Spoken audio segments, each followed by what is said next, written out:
দীপার খোঁজ করতে গিয়েই আশ্রমে রূপার দেখা পেল রুডি। হ্যাঁ বন্ধুরা, এমনটাই হতে চলেছে অনুরাগের ছোঁয়ার পরবর্তী পর্বে। রুডি যখনই চৌধুরী বাড়িতে আসে, সেখানে এসে যখন সুদীপাকে দেখতে পায়, তখনই বলে যে এ তো অবিকল দীপা সেনগুপ্তর মতো। তবে এ তো কোনোভাবেই দীপা সেনগুপ্ত হতে পারে না। এই মুখটা আমাকে কখনোই পিছু ছাড়লো না। তবে যেভাবেই হোক, এবার আমাকে জয়লাভ করতেই হবে, কারণ এই সেনগুপ্ত পরিবারকে হারাতেই হবে। এই সেনগুপ্ত পরিবারের জন্য আমি সমস্ত কিছু হারিয়ে ফেলেছি। আমার মন বলছে ওই দীপা সেনগুপ্ত বেঁচে আছে, তবে সবার আগে ওই দীপা সেনগুপ্তকেই শেষ করে ফেলতে হবে। তবে এটাও মাথায় রাখবে, এই সুদীপাও দীপা সেনগুপ্তর নাতনি, তাই দীপা সেনগুপ্তর মতোই হবে। তারপরে রিতমকে নিয়ে ওই বাড়ি থেকে বেরিয়ে আসে এবং রিতমের থেকে কৌশলে জানতে পারে যে রিতম সুদীপাকে পছন্দ করে। তখনই রুডি নতুন প্ল্যান করার বলে যে এবার এই রিতমকেই সে কাজে লাগাবে, রিতমকে ব্যবহার করেই সুদীপার অব্দি পৌঁছতে পারবে। অপরদিকে আবার ভাবে যে প্রতিটা আশ্রমে সে খোঁজ নেবে, তাই এবার নিজেই দায়িত্ব নিয়ে প্রতিটা আশ্রমে গিয়ে খোঁজ করতে থাকে দীপার ছবি দেখিয়ে যখন খোঁজ করতে থাকে, কিন্তু কেউ এই দীপার কোনো খোঁজ দিতে পারে না। ঠিক সেই মুহূর্তেই সেই আশ্রমে চলে আসে যেই আশ্রমে রূপাও রয়েছে।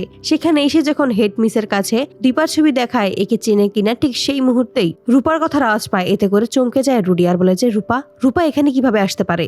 ঠিক সেই মুহূর্তেই একটা ঘরের কাছে আসতেই শুনতে পায় যে রূপা ভেতর থেকে পুতুল নিয়ে খেলছে। তখনই দরজার আড়ালে দাঁড়িয়ে থেকেই দেখতে পায় যে ভেতরে রূপা রয়েছে। এতে করে বলে যে এ তো মেঘনা চাইতেই জল, এবার মেয়ের সাথে মাকেও পেয়ে গেছি। এবার রূপা, তোমাকে আমার হাত থেকে কে বাঁচাবে? এবার আমি তোমাকে দেখেই ছাড়বো। তো বন্ধুরা, তোমাদের কি মনে হয়, এবার সত্যিই কি দীপার খোঁজেই আশ্রমে এসে রূপার খোঁজ পাবে? দীপার খোঁজ করতে গিয়ে কি এবার আশ্রমে রূপার দেখা পাবে? তোমাদের মতামতটি অবশ্যই জানিয়ে দেবে। ভিডিওটি ভালো লাগলে অবশ্যই চ্যানেলটি সাবস্ক্রাইব করে বেল আইকনটি বাজিয়ে দিও। ধন্যবাদ।